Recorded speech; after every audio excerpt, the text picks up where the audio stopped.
3D printing is becoming a more widely used technology for many areas of theater, including costumes.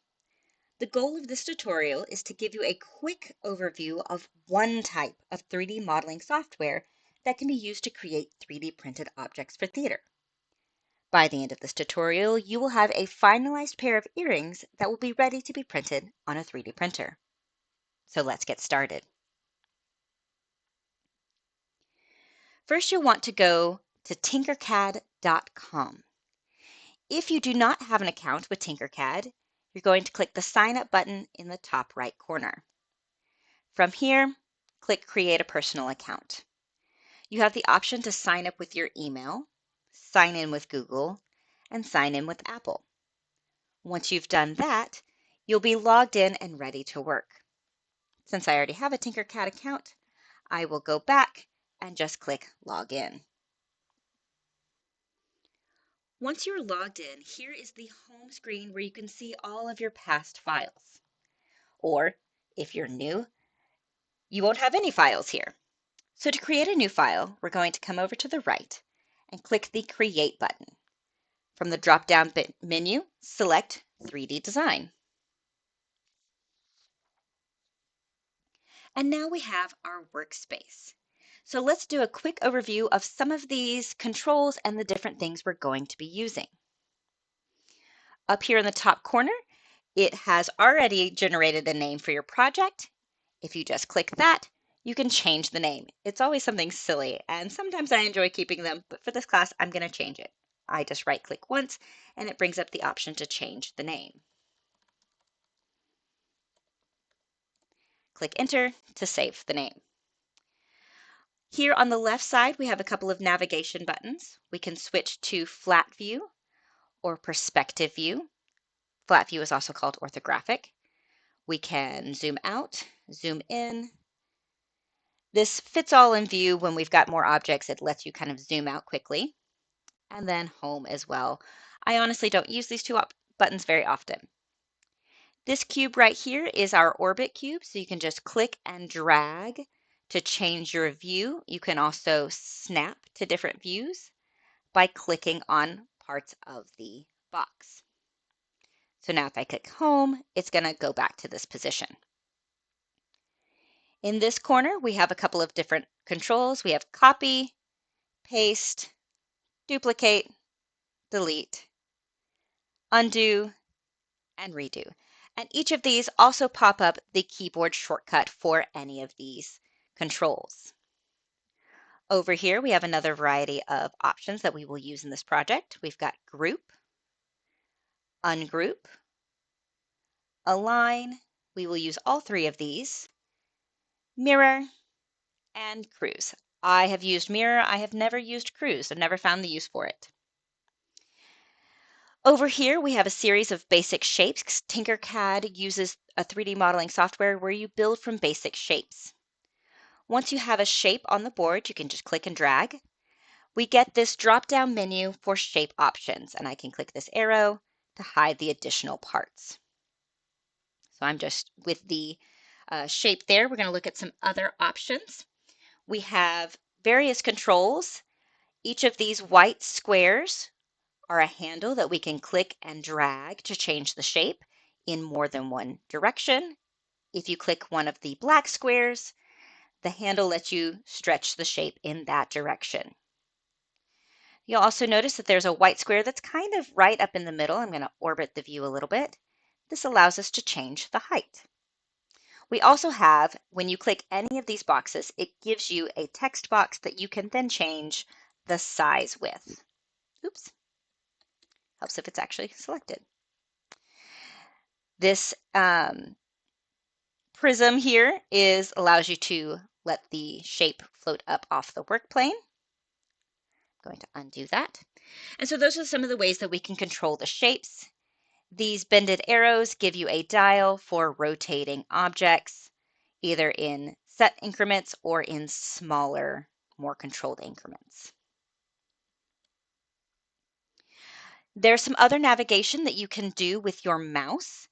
So if you hold the left mouse button while having an object selected, you can move that object around the work plane. Press and hold the right button on your mouse, and you can also orbit the plane just like we did with the cube. If you have a scroll wheel on your mouse, you can scroll up or down to zoom in or out. You can also click that center button to pan your view around. Again, you can use many of these with the orbit cube as well. Down here in the bottom, we have the settings, and we do actually want to change some of our settings for this tutorial. So click Settings. We get this pop-up menu, and the thing that we want to change is we want to change the units from millimeters to inches. Click Close Settings, and now we're ready to work. So I'm going to just click this shape and delete it to get it off the work plane, and I'm going to drag a new one. So click the cylinder shape, drag and drop anywhere on the work plane. Does not matter where. We want to make sure that the Shape Options menu is fully expanded because we want to, if you notice, let's look at the very top of this shape. I'm going to click Orthographic View and zoom in. Well, it's hard to tell from there, but we can tell from this angle. See how the cylinder has all of these very straight sides? We want to smooth out the side of our cylinder. So click and drag the side slider, and that will round out the edge of the cylinder to be perfectly smooth. On the opposite, you can actually go backwards and get a more prismatic shape out of the cylinder. But we want a nice smooth circle, so drag that all the way to the right. Next, we're going to click on the cylinder's corner handle, and they should both be at number 1. Each side should be at 1. We want them to be 1 inch each. But now we want to change the height of our cylinder, so we're going to click the top handle that controls our height, and we get a different text box.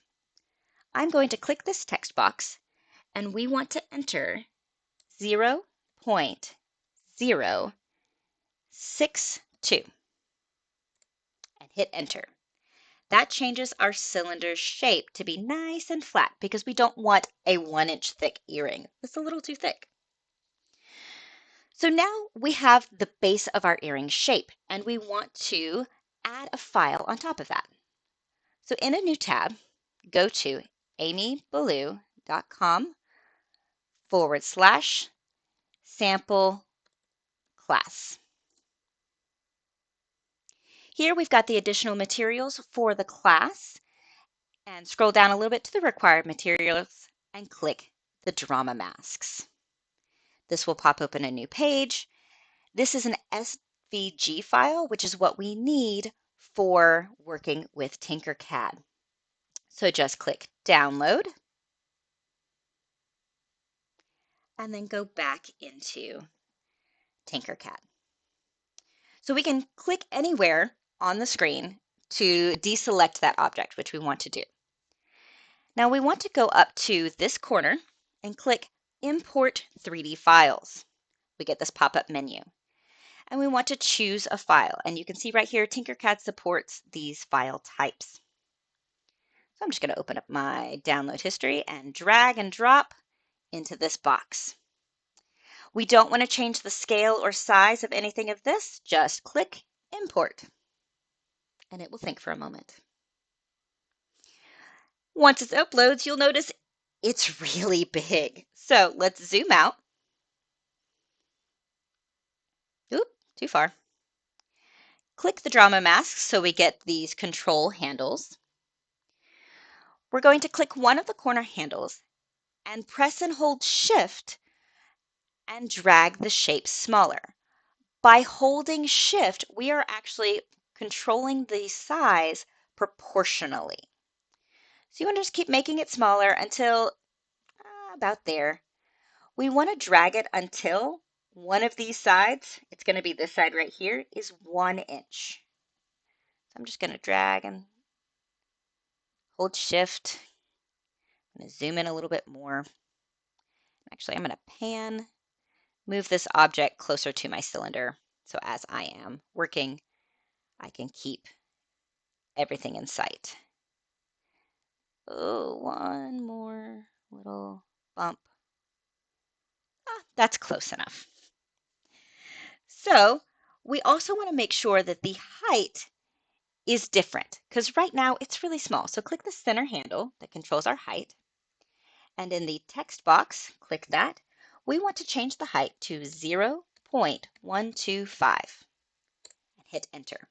That's going to make it 1/8 of an inch tall. Now we want to merge these two objects together so they exist as one thing. So I'm going to left click and drag this box to select both shapes. You can also use the shortcut Control A or Command A if you're on a Mac. And now we're going to go up into this top corner and select the Align button. And we get all of these handles that we can then click to shape them together. So I want to select the bottom center to align them center. And then I want to do the same thing on the other side. There we go. Now they are perfectly lined up center with each other. Now I'm just going to click off this to deselect the objects. So let's take a closer look at these objects. I want to pan to where I'm right on top and zoom in. So right here, we can see there's a little gap in the eye of the tragedy mask. We don't really want that gap. We want the masks to be over the circle so that there's no holes in those eyes.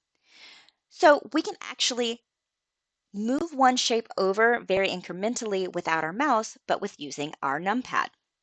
But before we do that, we want to change how far the shape moves with each snap. So if I click the masks and just click the arrow key, it jumps over really far, and now I've got another hole over here.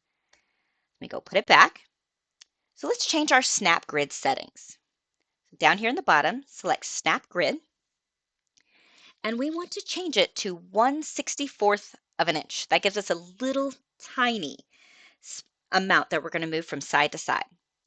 So with the drama mask still selected, I'm going to just hit my right arrow 3 times. 1, 2, 3. It looked like it filled up the hole with just 2, but that third one, make sure that, yes, 100% there's no hole there.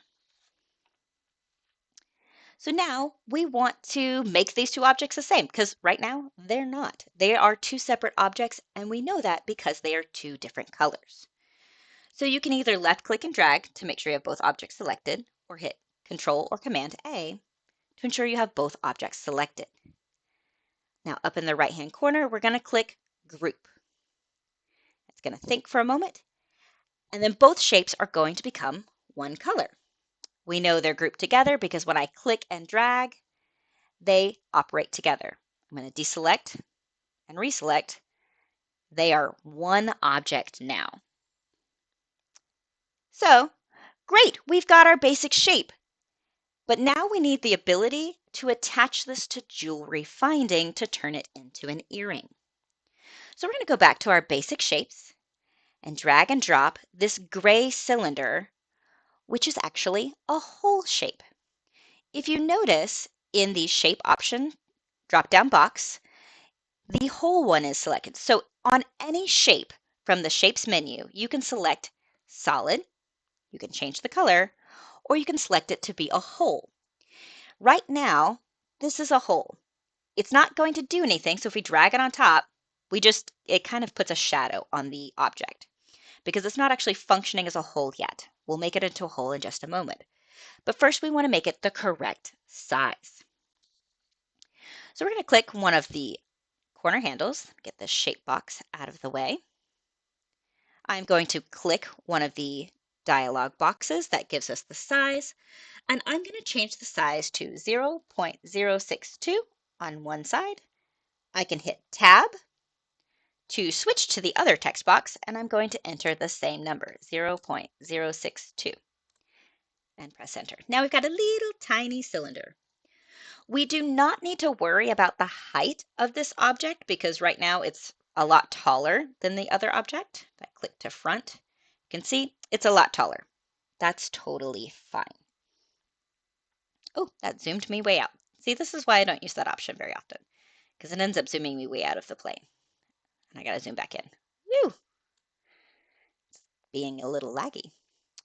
Okay, so now I am going to just drag the cylinder shape over the earring.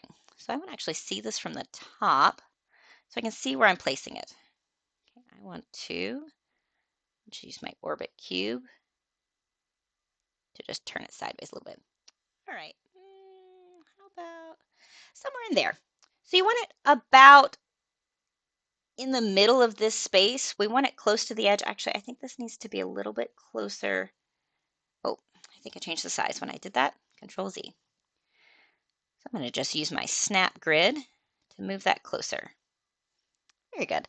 So that's nice. You just kind of want to approximate it. Make sure you've got a little bit of space between the hole and the edge, but not a whole lot because we need the jewelry finding ring to be able to go through that space. So now we want to group all of these objects.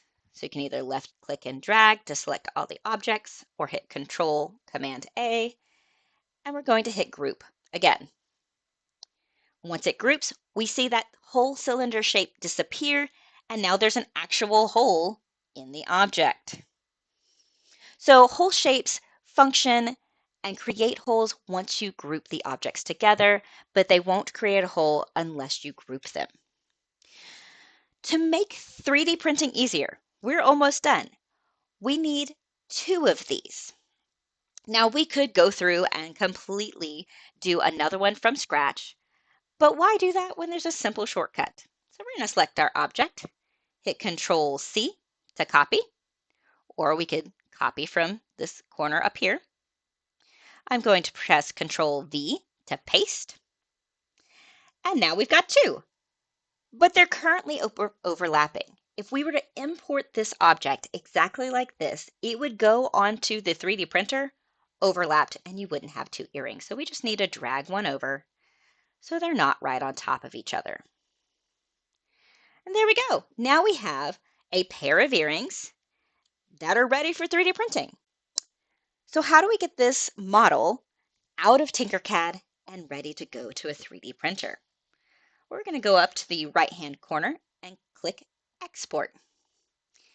You do have the option, if something is selected, let me back out of this. If one of these is selected and I click Export, you have the option to export just that selected shape, but since we want the pair, we're going to select everything in design.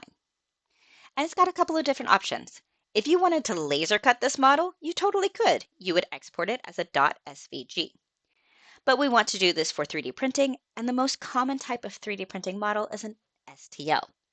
So we're just going to click STL, and it's going to think preparing model for export. And in a moment, it will download your shape.